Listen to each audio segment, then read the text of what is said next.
Hello everyone, टेकेट की नई video में स्वागत है। और हमने 85 तक प्रॉब्लम कर ली थी। आज हम 90 तक देखेंगे। प्रॉब्लम कौन सी हैं वो तुम्हें टाइम स्टैम्प पे नीचे डिस्क्रिप्शन में भी दिख जाएगा।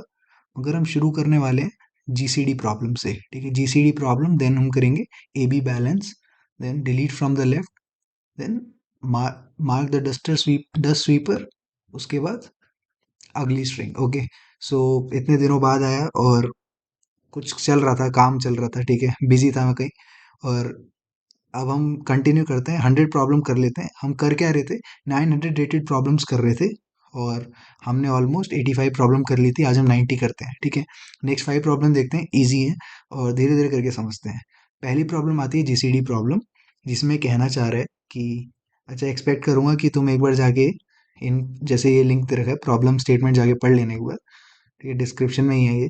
और जीसीडी प्रॉब्लम क्या कहती है कि तुम्हारे पास 3 नंबर हैं, तुम्हें फाइंड आउट करना है ये 3 नंबर ए बी एंड सी, जिसका सम हमारा एन हो और एन क्वेश्चन में दे रखा होगा, ठीक है। और पहले दो का जीसीडी जो होगा, जीसीडी यानी कॉमन ग्रेटेस्ट कॉमन डिवीजर, वो सी होगा, ठीक है। जैसे 9 और 6 का क्या है, 3 है, समझ में? ऐसा। तो हमें फाइंड आउट करना है डिस्टिंक्ट पॉजिटिव इंटीजर। अच्छा, क्वेश्चन कह रहा है कि अगर अगर मल्टीपल सॉल्यूशन एग्जिस्ट करते हैं तो कोई भी प्रिंट कर सकते हो, ठीक है। फॉर एग्जांपल देख लेते हैं। जैसे हमारे पास पहला है, हमें टेस्ट केस 6 दे रखे हैं। पहला है हमारा एन की वैल्यू 18, 18। तो यानी हमें कोई ऐसे 3 नंबर आउटपुट करने हैं जिनका सम 18 हो। तो 6 plus 9 plus 3, that is 18, 9 9 to 18, clear. और सेकेंड चीज़ है कि 6 और 9 का जो जीसीडी होता है, कॉमन क्या आ रहा है, एचसीएफ क्या होता है, 3 होता है, ठीक है। हाईएस्ट कॉमन 3 है। तो ये भी सेटिस्फाई हो रहा है कि ए और बी का जो जीसीडी है वो सी होना चाहिए। तो अगर ये दोनों चीज़ें सेटिस्फाई हो रही है तो आउटपुट कर दो, ठीक है। और अगेन मैं बोलूँगा कि ये जानबूझ के हमें इस तरह के आउटपुट देते हैं कि हम किस तरह का कोड लिखना है ये समझ ना पाए, ठीक है। तो ये समझने की कोशिश करते हैं। तो हमने क्या करा, जीसीडी प्रॉब्लम है, पहला हमारा इनपुट एन आएगा, आउटपुट में हमारे पास ए बी सी करना है। क्या कंडीशन है दो, कि पहला तो सम उनका एन के बराबर होना चाहिए। सेकंड कंडीशन है कि ए और बी का जो जीसीडी होगा वो सी के बराबर होगा। पहला हमने एग्जाम्पल भी देख लिया कि एन की वैल्यू अगर 18 है तो क्वेश्चन में दे रखा है आउटपुट 693। इन तीनों का सम 18, एकदम सही बात। उसके बाद 6 और 9 का जो जीसीडी है या एचसीएफ है वो 3 आ रहा है, ठीक है। चलो भाई, क्या और पॉसिबिलिटी हो सकती है, क्योंकि क्वेश्चन में कह रहा था मल्टीपल केसेस हैं अगर, तो कोई भी चलेगा आंसर। तो देखो, एक पॉसिबिलिटी तो ये लग रही है मेरे को, 1, 16 और 1, ये पॉसिबिलिटी है। चेक करो कि क्वेश्चन क्या कहना चाह रहा है। Find 3 distinct positive integers. अच्छा भाई, तो ये भी कंडीशन है, ठीक है। अलग अलग होने चाहिए, डिफरेंट होने चाहिए, ठीक है। तो एक चीज़ तो हमें समझ में आती है कि मल्टीपल सॉल्यूशन एग्जिस्ट करेंगे, मगर कुछ क्वेश्चन को सेटिस्फाई भी नहीं करेंगे, ऐसा भी हो सकता है ना। तो उस कैटेगरी में एक आ गए। सेकंड आ रहे, अगर हम 1 की जगह 2 ले लें, एक ज़्यादा बढ़ा रहा हूँ एक कम कर रहा हूँ, और 1, 2, 15 और 1 तीनों अलग अलग हैं। हाँ, ये भी ठीक बैठ रहा है, सही है ना एकदम। ये डिस्टिंक्ट भी है, 2, 15, 1, इन तीनों का सम जो है 18 आ रहा है। और 2 और 15 का कॉमन जो है कुछ नहीं है, तो 1 कॉमन निकलता है अगर कुछ कॉमन नहीं होता तो, सही है। तो ठीक है, फिर ये सॉल्यूशन बनता है। और आगे जाके हम और ट्राई करेंगे निकालने की। तो मैं क्या कर रहा हूँ ना, एक एक करके बढ़ाता जा रहा हूँ यहाँ पे, 1, 2, 3, और एक एक करके घटाता जा रहा हूँ यहाँ पे, ठीक है। 3 की 14, 1, 3, 14, 1 क्या बन रहा है, सही है। हाँ, बन रहा है, ये भी बढ़िया है, ठीक है। तो कोई भी आउटपुट प्रिंट कर सकते हैं। क्वेश्चन में जो आउटपुट हमें समझाने के लिए दे रखा है वो 693 है। कैसे पहुंचे होंगे वो यहाँ तक, तो देखो, ए बी सी का सम 18 है, जीसीडी ए बी का सी है। तो सी जो होने वाला है वो 1 से लेके 18 के बीच, अगर हम हर 18 के सारे फैक्टर निकालने की कोशिश करें, ठीक है, तो 1, 2, 3, 6, 9, 18 आएगा, ठीक है। अब हम एक एक फैक्टर को पकड़ के, जैसे फैक्टर को 1 लेके करा, कि एक फैक्टर आ रहा है फिर आगे पीछे बढ़ाते रहे घटाते रहे, ऐसे ही करके फैक्टर 2 आ रहा है, फैक्टर 3 आ रहा है, तो हम सी की वैल्यू जो है वो फिक्स रख देंगे और ए बी की फाइंड आउट कर देंगे। फॉर एग्जांपल, तो हम ऐसा भी नहीं कर सकते कि 18 है तो सी की वैल्यू 18 होगी, ए और बी की 0 0 हो गई, तो ऐसा नॉट पॉसिबल है। पहली बात इंटीजर बोला है क्वेश्चन में, दूसरा डिस्टिंक्ट होने चाहिए, दोनों ही सेटिस्फाई नहीं हो रही। अच्छा, मैंने इसके ऊपर एक एरो बना रखा है, क्योंकि हमारा जो आउटपुट, जो हमारा जिस तरह का कोड लिखा जाएगा, उसका आइडिया हमें यहाँ से मिलता है। ठीक है, मगर उससे पहले हम और केसेस भी डिस्कस कर लेते हैं। ये केस कौन सा था? इवन का केस था। एन की वैल्यू जब इवन नंबर हो, इवन नंबर होगा तो हम क्या करेंगे? 2 और 1 तो फिक्स है। देखो, किसी भी ऑड नंबर को अगर 2 के साथ हम जीसीडी निकालने की कोशिश करेंगे तो आंसर हमेशा 1 आएगा, है ना? क्योंकि इवन नंबर हमेशा 2 का मल्टीपल होता है, और जब ऑड नंबर रहेगा यहाँ तो आंसर हमेशा 1 आएगा। तो मैं थोड़ा सा, चलो पहले तो मैं कोड दिखा देता हूँ जिससे कि तुम्हें एक पार्ट क्वेश्चन का समझ में आए कि अगर हमने हमने इनिशियली क्या करा, सेम चीज़ करी। मेन के अंदर हमने वाइल लूप चलाया, क्योंकि टेस्ट केसेस जितने भी थे हमें सबको सॉल्व करना था। और ये अच्छी प्रैक्टिस होती है कि एक सॉल्व का अलग से बना के काम करना। ठीक है, हम मेन के अंदर भी इंटरनली भी ये कर सकते थे, मगर हमने वॉइड सॉल्व एक फंक्शन बनाया, उसमें एन एन को इनपुट करा। उसके बाद अगर एन मॉड्यूलस 2 इक्वल टू 0 है, दैट इज एन की वैल्यू, एन एक इवन नंबर है, तो हमारा आउटपुट जो आने वाला है वो 2 और 1। 2 + 1 कितना होता है? 3 होता है। यानी हम 3 ऐड कर रहे हैं और 3 ही सब्ट्रैक्ट कर दे रहे हैं, तो एन में फर्क पड़ेगा? नहीं पड़ेगा। तो सम तो हमारा फॉर श्योर कितना आने वाला है? एन ही आने वाला है। 1 n + n - 3 + 1, इन तीनों का सम जो होगा वो एन ही आएगा, है ना? ऐसे में सोचने ये स्ट्रिंग है, ये स्ट्रिंग नहीं है, तो मैं जस्ट समझाने के लिए कह रहा हूँ। आउटपुट तो हम कैसे भी कर सकते हैं ना। तो हमने 2 और 1 को फिक्स कर दिया, और n - 3 फॉर श्योर हमारा ऑड नंबर होगा, क्योंकि देखो इवन है, एन की वैल्यू, एन अगर इवन है तो इवन में से 3 गए तो ऑड नंबर होगा। ठीक है, तो ये क्लियर रहता है अगर हमारा एन इवन है। तो एल्स में 2 केसेस आते हैं, दोनों केस डिस्कस कर लेते हैं। मैं उसी पे आ रहा था।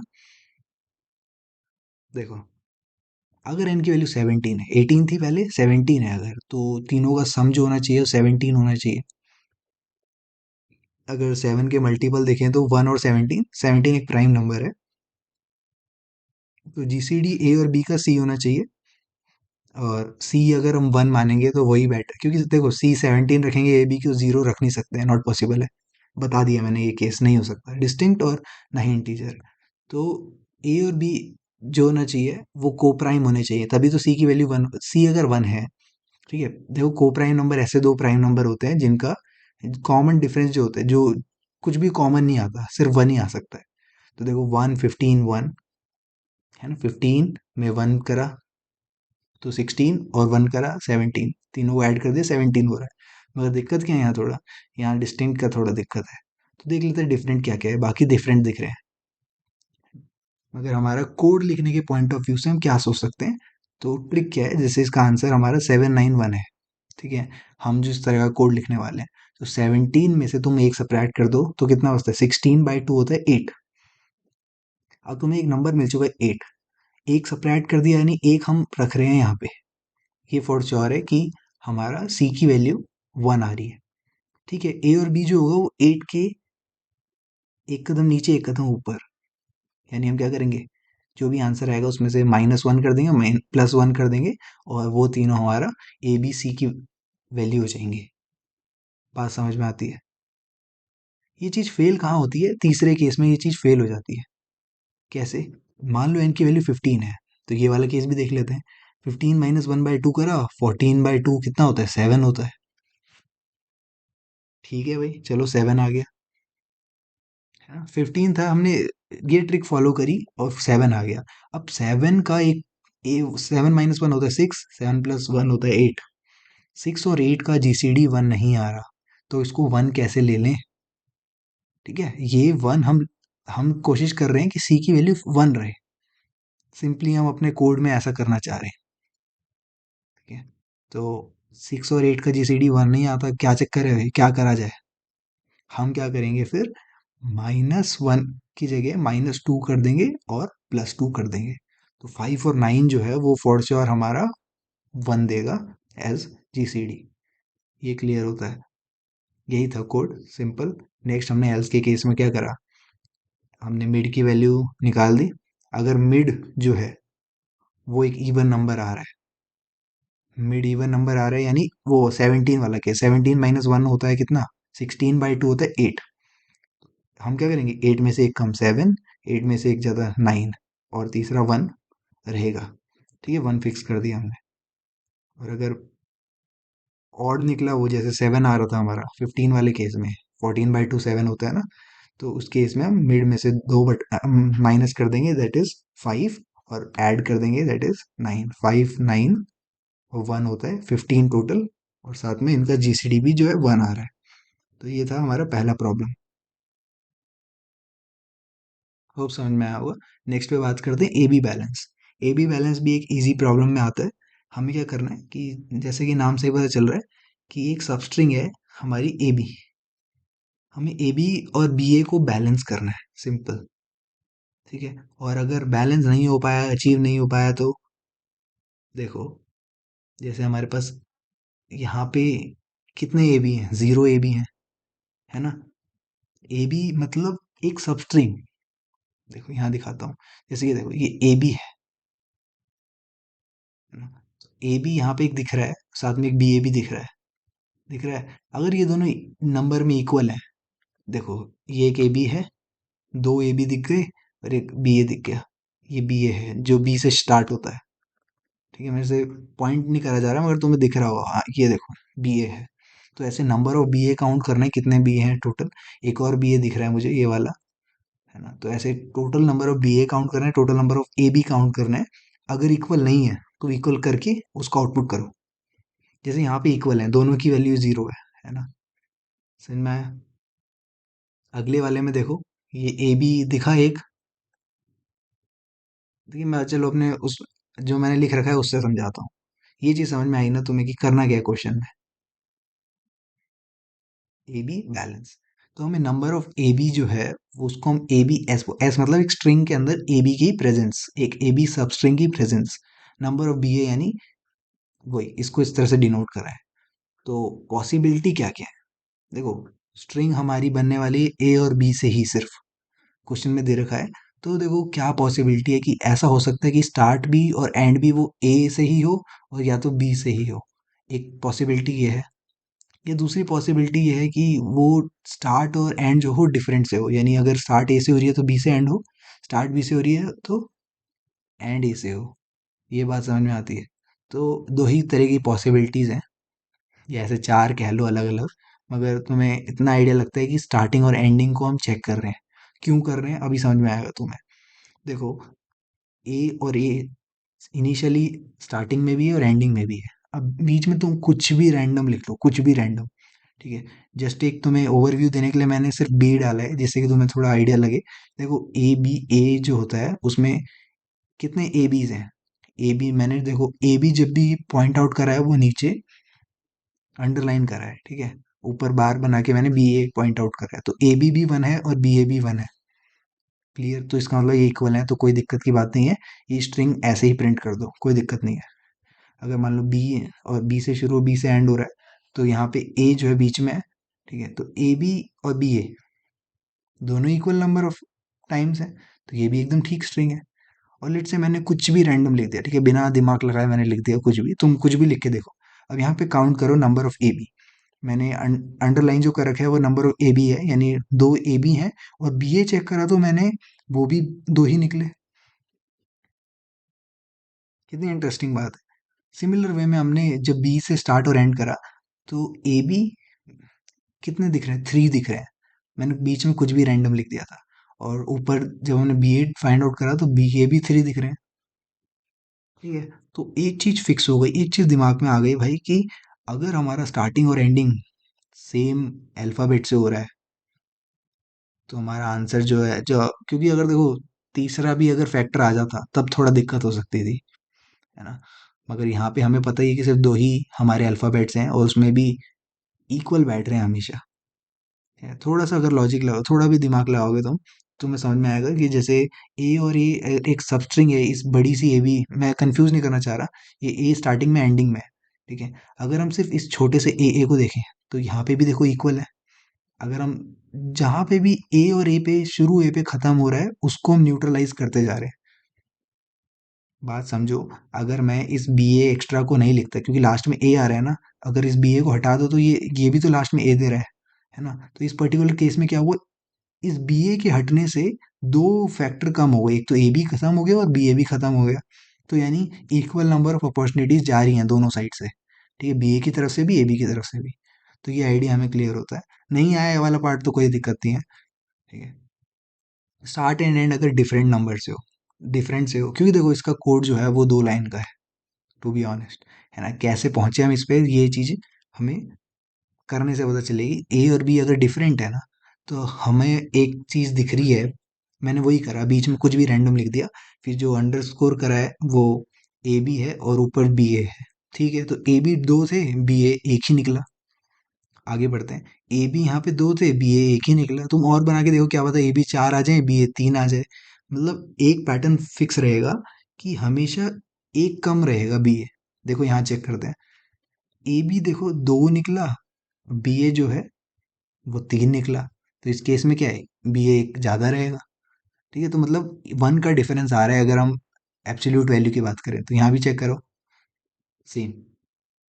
तो एक बात बताओ, जब हमें स्ट्रिंग को मॉडिफाई करके ऐसा बनाना है कि ए बी और बी ए इक्वल आ जाएं, तो क्यों ना हम ऐसी स्ट्रिंग्स को जो कि डिफरेंट स्टार्टिंग और एंडिंग जिनकी डिफरेंट है, हम उसको सेम कर दें। सेम में तुम्हें पता चल गया ना, कोई कोई तुम कितना भी लॉजिक, कितना भी डिफरेंट कर दो ए बी के, यहाँ पे सीक्वेंस लिख दो, आंसर हमेशा सेम आने वाला है।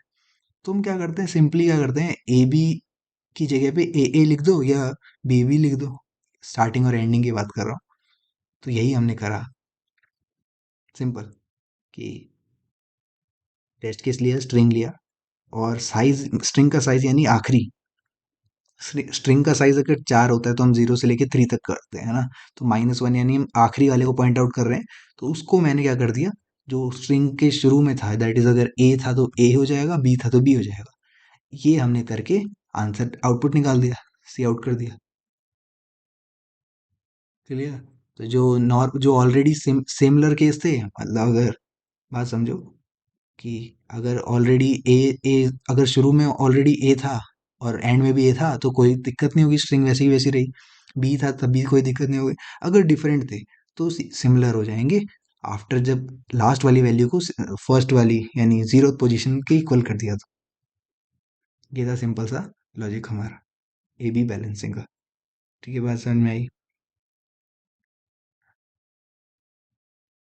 नेक्स्ट आते हैं डिलीट फ्रॉम लेफ्ट। देखो ये बहुत बड़ा, अगर तुम इस क्वेश्चन को पढ़ने की कोशिश करोगे तो एक हमारे दिमाग को रिस्ट्रिक्ट करने की कोशिश करी गई है after saying this left word. क्या कह रहे हैं कि तब तक डिलीट करो जब तक इक्वल ना आ जाए। जैसे वेयर है, वेयर में से डब्ल्यू डिलीट कर दिया तो हेयर बन गया, ठीक है, ठीक है। या अगर तुम स्ट्रिंग में से ए में से ए ही डिलीट कर दोगे तो एम्प्टी स्ट्रिंग हो जाएगी। अच्छा, एम्प्टी स्ट्रिंग पे कोई ऑपरेशन नहीं कर सकते, you can not choose an operation on empty string. ये भी बात ठीक है, ठीक है। तुम्हें क्या करना है, दो स्ट्रिंग दे रखी है, उनको इक्वल करने की कोशिश करनी है और फाइंड आउट करना है कि कितने नंबर हटाने पड़ेंगे तुम्हें। फॉर एग्जांपल टेस्ट और वेस्ट में से अगर टी हटा दो और डब्ल्यू हटा दो, यानी इन दो नंबर्स को हटा दो, तो आंसर हमारा क्या आता है, ई एस टी इक्वल हो गई स्ट्रिंग्स। सिमिलरली कोड फोर्सेस और यस में से अगर तुम ये पूरा का पूरा 7, ये टोटल 8 है, सॉरी, इन 8 लेटर्स को हटा दो, साथ में इस वाई को भी हटा दो, तो टोटल 9 लेटर्स को हटा के हमारा ई एस लास्ट में बचता है। समझ में आई बात। तो डिलीट करना है लेफ्ट से। वो नहीं कहते कि प्रोबेबिलिटी बताओ कि बैग में ब्लू कलर की बॉल ना होने की, तो हम पहले होने की निकाल देते हैं, फिर 1 में से माइनस करते हैं, वैसे ही कुछ करते हैं, ठीक है। हम क्या करते हैं, पहले सबका सम कर देते हैं। फॉर एग्जाम्पल जैसे यहाँ पे कितना सम हो जाएगा, 8 हो जाएगा। उसके बाद हम राइट से चालू करते हैं, राइट से चालू करते हैं, अगर इक्वल हो रहे हैं तो हम क्या करेंगे, अच्छी बात है भाई, ये तो इक्वल हो रहे हैं, सही है ना। तो ये 3 इक्वल हुए, यहाँ से भी 3 इक्वल हुए। यानी जैसे अगर लेट से टी और टी इक्वल हो गए, मैं कोड लिखने की बात बता रहा हूँ, लास्ट में टी था इक्वल है, तो हम 8 में से 2 माइनस कर देंगे एक बार में, तो ये दोनों हट गए नज़र से, टी और टी। फिर एस एस की बात आएगी तो एक बार में दो दो माइनस करते जाएंगे। बात समझ में आई। सीधा क्वेश्चन करते, सीधा तुम्हें मैं दिखाता हूँ, मैंने जो लिखा हुआ है एकदम समझ में आएगा। तो क्या करना है, हमारे पास लेट से ए बी ए सी लिखा है और सी बी ए सी लिखा है, ठीक है। ये मैंने खुद से एग्जांपल लिया है, बी ए सी कॉमन है, ए और सी जो है डिफरेंट है। देखने से तो साफ पता चल रहा है। देखो, अगर तुम्हारे कोड में अप्रोच जो है वो ऐसे है कि पहले वाले को हटा दो तो देखो एट द एंड तुम्हें मतलब तुम कुछ भी करो तुम्हें पूरी स्ट्रिंग को चेक करना पड़ेगा, क्योंकि दुखद बात पता है कब हो जाएगी, जब ऐसी चीज आएगी, तुम बोलोगे, क्योंकि ई एस दोनों में है, ठीक है, ऐसा कोड नहीं लिख सकते तुम जो जुगाड़ टाइप हो, क्योंकि ई एस होने के बावजूद भी 4+3 कितना होता है, 7 होता है, यानी सब कुछ ही उड़ा दिया, क्योंकि हमारी पोजीशन मैटर करती है, मैंने यहाँ लिखा है पोजीशन मैटर करती है, ठीक है। क्या गोल क्या है हमारा, to check two string no common character at the same position from end, ठीक है। तो हमें क्या करना है, रिमूव करनी है लॉन्गेस्ट कॉमन सफिक्स को, और काउंट करना है रिमेन जो बचे यूनिक वाले, वही हमें काउंट करना है, क्योंकि उतने ऑपरेशन लगेंगे इक्वल बनाने के लिए। नहीं आई समझ में तो ये देखो कि ए और बी जो है ऑलमोस्ट सिमिलर है, बस पहले पहले डिफरेंट है, तो हमारा आंसर जो हो जाएगा 4+4 8 हो जाएगा।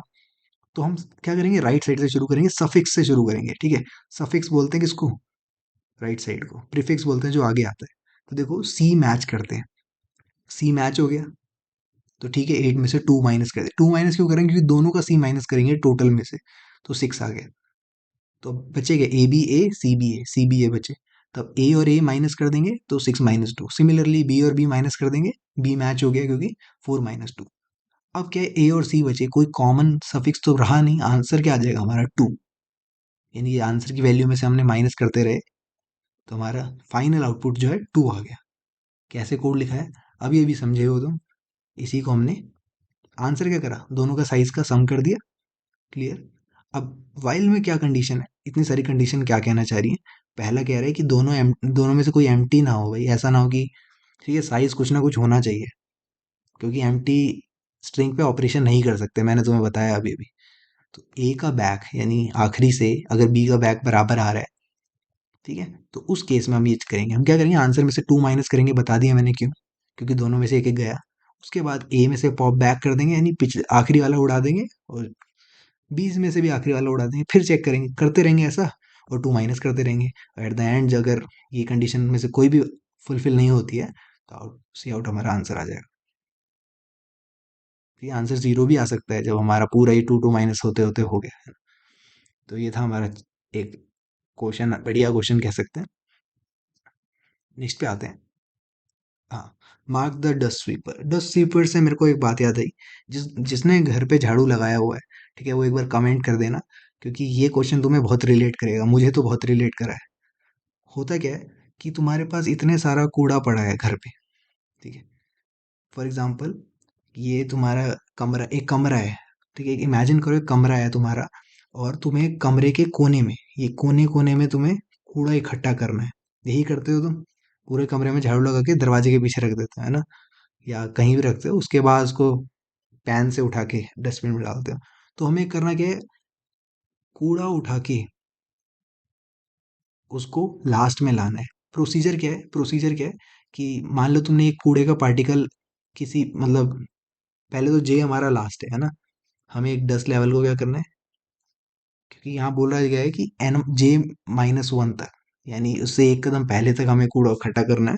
तो हम क्या करेंगे, एक डस्ट पार्टिकल को माइनस करेंगे और जे में बढ़ा देंगे, यानी तुमने जैसे झाड़ू लगाया तो जहाँ पे पहले डस्ट पार्टिकल था वहां से उठ के आगे बढ़ गया।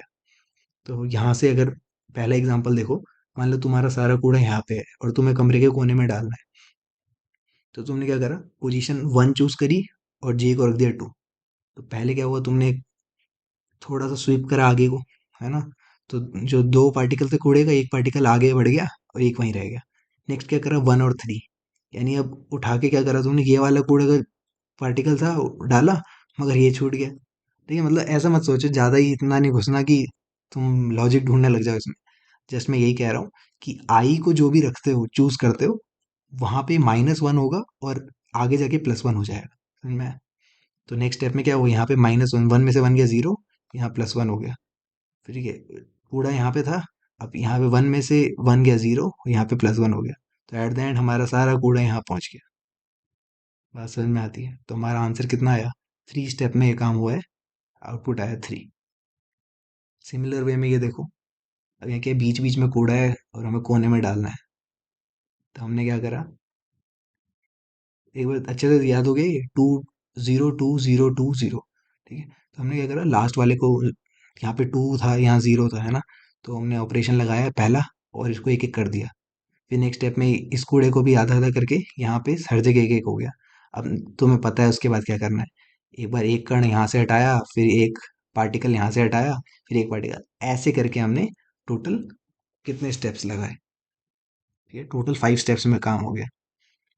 अगर थोड़ा इसको हम अब कोड लिखने के पॉइंट ऑफ व्यू से देखते हैं, ठीक है, क्वेश्चन पढ़ लिया ना, पॉज करके पढ़ना है, कैसे भी मैंने बता ही दिया है वैसे तुम्हें कि हमारा गोल क्या है, कि सारा कूड़ा इक्वल हो जाए, जीरो हो जाए, बस n-1 तक।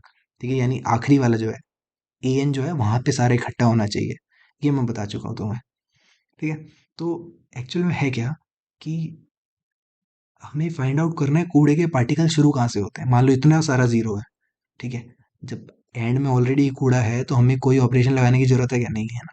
तो हमें ये फाइंड आउट करना है फर्स्ट ऑफ ऑल कि where the dust particle starts. ठीक है, एरे में तो हमें पता चला 2 से स्टार्ट होता है। तो सिंपली क्या करेंगे, थोड़ा बहुत तुम्हें आइडिया लग ही गया होगा कि देखो ऐसे था तो आंसर 3 आ रहा था, जब ऐसे हुआ तो आंसर 5 आ गया, तो यानी ये वाला कंसीडर तो हुआ नहीं होगा, है ना। तो यही हमने करा कि इनका सम कर दिया। देखो लास्ट स्टेज को छोड़ दो, लास्ट स्टेज में अगर ऑलरेडी कूड़ा है या नहीं है मैटर नहीं करता, वहां से तो हमें उठाना ही है।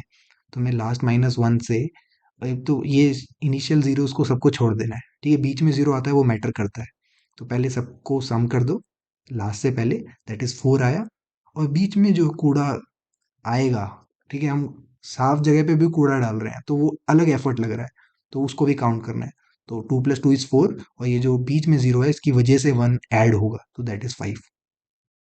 नहीं आया तो ऊपर वाला भी देख लो एक बार कि हमारा इनिशियली कोड है तो 2 पे है, तो इनका सम करोगे तो 2 + 0 = 2। और बीच में यहाँ कूड़ा डालने के लिए तुम्हें एक पेनल्टी पड़ गई, है ना। पेनल्टी पड़ गई है, ऐसे बोलो एफर्ट ज़्यादा पड़ गया। ठीक है, उस पोजीशन पे भी डाल के तो 3 आ गया। बाकी तो तुम्हें कहानी पता ही है। जैसे ये क्या होता है, 4 3 7 8 9, 9 हो गया। बीच में दो जगह पे साफ था, वहां भी कूड़ा डाल दे, 10 और 11, इसलिए 11 आंसर आ गया। बात समझ में आई? था ना अच्छा क्वेश्चन ये। ठीक है, करा क्या है, कोड देख लेते हैं, जल्दी हो जाएगा। कि देखो कोड लिखना, देखो क्वेश्चन समझ में आना कोड लिखना बहुत अंतर है। तो जब तक प्रैक्टिस नहीं होगी नहीं लिख पाएंगे। ठीक है, कहीं मेरे साथ भी ऐसे ही होता है कभी कभी कि इवन दो मुझे समझ में आ जाता है मगर कोड लिखते समय एफिशिएंसी नहीं मेंटेन होती। तो वही हमने टेस्ट केसेस के टाइम पे सॉल्व करा, है ना। अब सॉल्व फंक्शन के अंदर क्या करा, एन की वैल्यू ले ली, एल एल लेना पड़ा क्योंकि कंस्ट्रेंट्स है। ठीक है, ये हैश डिफाइन लॉन्ग लॉन्ग कर दिया। पोजीशन को इनिशियली -1 रखी, क्योंकि हमें पता नहीं है, क्या पता पूरी जगह साफ हो और आखिरी में कूड़ा हो, तो हमें कोई एफर्ट नहीं लगाना उस समय पे। ठीक है, ये चीज़ का ध्यान रखना, क्योंकि अगर पोजीशन -1 कुछ भी रखो, कुछ भी रख लो, -8 रख लो, लास्ट में चेक कर लेना, अगर -1 है तो आउटपुट 0 कर दो। तो इनिशियली तो हम सारा एरे के वैल्यूज ले रहे हैं, सेकंड में 0 से लेके n-1 तक जाएंगे, टोटल n तक नहीं जाएंगे। देखो तुम्हें इतना तो पता है ना कि अगर स्मॉलर देन होता है तो ये क्या होता है, उस लास्ट पोजीशन पे नहीं जाता, यानी ये तो 0 से n-1 तक जा रहा है। मगर थोड़ा बात समझो, ये n-2 की बात हो रही है, मतलब लास्ट वाला जो पार्टिकल है ना, वो n-1 पे है, तो उससे एक पहले वाला। ठीक है, ज़्यादा कंफ्यूज मत होना, बस यही बोल रहा हूँ कि आखिरी वाले को छोड़ देना, वहीं पे हमें कोड इकट्ठा करना है। ठीक है, तो अगर ai ≠ 0 है किसी भी पोजीशन पे, देखो क्योंकि शुरू में भी कभी कभी वो 0 दे देते हैं, इसलिए कंडीशन डालनी पड़ी, है ना। शुरू में भी वो क्या है, जब इतने सारे 0 दे देते हैं, इनको तो इग्नोर करना है, या इस पर्टिकुलर 0 को भी इग्नोर करना है। ठीक है, तो हमने जहाँ से हम शुरू कर सके, अगर ai ≠ 0 है, वो वही हमारी पोजीशन हो जाएगी। हमें पोजीशन फाइंड आउट करने में हेल्प हुई। ठीक है, ब्रेक कर देंगे, यानी अगले अब चेक करेंगे, अगर पोजीशन -1 है, जो कि नहीं है, ठीक है, -1 हमने डिस्कस कर ली है, तो अब आई जो फॉर का लूप चलेगा, वो i = पोजीशन से n-1 तक बताया मैंने। Again smaller than n-1, equal to नहीं लगाएंगे क्योंकि आखिरी वाला कंसीडर नहीं होगा। ठीक है, सम करते जाएंगे, सबका सम कर दिया। और जो पेनल्टी लग रही है, ये पेनल्टी भी ध्यान रखनी है कि जो फर्श साफ था, जो पार्ट साफ था, तुमने उसको भी गंदा करा। ठीक है, करना पड़ा क्योंकि कंडीशन ही ऐसी थी हमारे पास, +1 -1 वाली, है ना। तो उसमें तुम्हारी गलती नहीं है, बस जीरो काउंट करो कितने हो रहे हैं, कितने जीरो ऑल थे पहले से, तो सब में जीरो ऐड कर दिया, जैसे मैंने बताया वही आंसर है। लास्ट क्वेश्चन देखते हैं फटाफट। ठीक है, अगली स्ट्रिंग वाला, इजी, बहुत इजी क्वेश्चन है, तो जल्दी हो जाएगा। देखो इसको पसंद नहीं है बिल्कुल भी पाई और मैप नाम का सब स्ट्रिंग, अगर किसी भी स्ट्रिंग के अंदर प्रेजेंट है, देखो इसको पाई दिख गया तो ये बहुत गुस्सा हो जाता है, मैप दिख गया गुस्सा हो जाता है, मैप दिख गया, अरे भाई पाई भी दिख गया। ठीक है, तो पागल हो गए। अब अगली स्ट्रिंग है ये, उसको बनाने ब्यूटीफुल। ठीक है, ये चीजें देखो, ऐसा नहीं है कि, ये ध्यान रखना कॉन्जिक्यूटिवली हमारा मैप होना चाहिए। ऐसा नहीं कि बीच में टी एच आ गया तो फिर भी मैप कंसिडर नहीं, ऐसा नहीं है। ठीक है, देखो जैसे पाई में ये देखो कितना कंफ्यूजिंग लग रहा है, ऐसा लग रहा है कहीं ना कहीं पाई लिखा है मगर नहीं है। ये डबल आई ने दिमाग खराब कर दिया। ठीक है, मतलब सही, सॉरी, दिमाग सही कर दिया, ये ब्यूटीफुल स्ट्रिंग्स है। तो हमें सिंपली काउंट कर, हमें क्या करना है कि want to shorten the string by removing some character, beautiful बनाने के लिए। तो लेट्स से ये देखो एग्जांपल, इसमें क्या है, मैप दिख रहा है, मैप भी दिख रहा है और पाई भी दिख रहा है। मैप दिखा और पाई भी दिख गया। तो एक तरीका तो मतलब तुम कोई सा भी एक एक भी अल्फ़ाबेट हटा दोगे खराब हो जाएगा। इन्होंने क्या करा, फोर्थ और नाइन्थ हटा दिया। अगर मैं थोड़ा इसको ज़ूम करके दिखाऊँ तुम्हें, फोर्थ वाला है 1 2 3 4, ये पी हटाया और कह रहे हैं नाइन्थ वाला हमारे ये ई हटा दिया। अब इन्होंने दिखाया थोड़ी कि मैंने हटाया है, इनको तो सिर्फ आउटपुट टू करना है। तो ये कुछ जुगाड़ बैठा के करना पड़ेगा, है ना। बस एक कैच यहाँ पे, बहुत इंटरेस्टिंग कैच है। अगर तुम ध्यान दोगे ना, मैप के पीछे पी आता है। ये क्वेश्चन थोड़ा, थोड़ा टाइम ले सकता है अगर तुम यहाँ पे, क्योंकि कॉम्पिटिटिव में स्पीड जरूरी होती है। तो मैप के पीछे पी पी आता है और पाई के आगे ये आता है। ठीक है, पी आता है। तो अगर मैप और पाई साथ में लिखे हैं, मैप स्टार्टिंग में लिखा है, पाई बाद में लिखा है ना, तो एक पी हटाने से, समझना मेरी बात, अगर मैं एक पी हटा दूं, मैप लिखा है पहले और पाई, देखो मैं सीधा सॉल्यूशन दिखाता हूँ। ये देखो, इस केस में अगर एक पी हटा दूं तो बात खत्म। ठीक है, तो मैं, ऐसा नहीं है कि दो दो ही अलग अलग कैरेक्टर हटाने पड़ेंगे। कोड पे आते हैं सीधा, कि हमने स्ट्रिंग ली, इनपुट कर दिया जो भी मांगा था, लूप चलाया। अब इसमें सब स्ट्रिंग पकड़ी, इस तरह से सब स्ट्रिंग पकड़ते हैं। सिंटेक्स देख लो, SUB STR, आई से लेके अगले तीन पकड़ लो। अगर वो मैप हो रहा है या पाई हो रहा है तो हमारा काउंट बढ़ता जाएगा। तो इस केस में क्या होगा, इस पर्टिकुलर केस में काउंट जो है 2 बार बढ़ जाएगा। तो मैं इस केस को अलग से हैंडल करना पड़ेगा कि अगर पहले 5 जो है वो मैप पाई इस तरह से लिखा गया है, तो एक काउंट हटा दो भाई। ये 2 बार तो मैं काउंट काउंट बढ़ाना, यानी कितने कैरेक्टर हम हटाना चाह रहे हैं, है ना। तो अगर ये अलग अलग है तो ठीक है, काउंट बढ़ता है, बढ़िया है। अगर अगर एक साथ हैं तो अगर सिर्फ एक पी हटा दिया तो काम खत्म। मैप ना मैप है ना पाई है। तो उस केसेस को ये एक्स्ट्रा काउंट कर देगा, उसको हम, इसलिए हम माइनस कर रहे हैं। बाकी तो आउटपुट आ गया। था ना मज़ेदार क्वेश्चन। ठीक है, 90 क्वेश्चन कर लिए हैं और 900 रेटेड अच्छी प्रॉब्लम्स थी। एक बार खुद से करके देखना और फिर वापस आके चेक कर लेना तुम्हारा कोड मैच हो रहा है या, एक बार खुद से सबमिशन करना। ठीक है, तो आज के लिए इतना ही। और इसका लिंक मैं डिस्क्रिप्शन में दे ही दूंगा। बाकी मिलते हैं नेक्स्ट।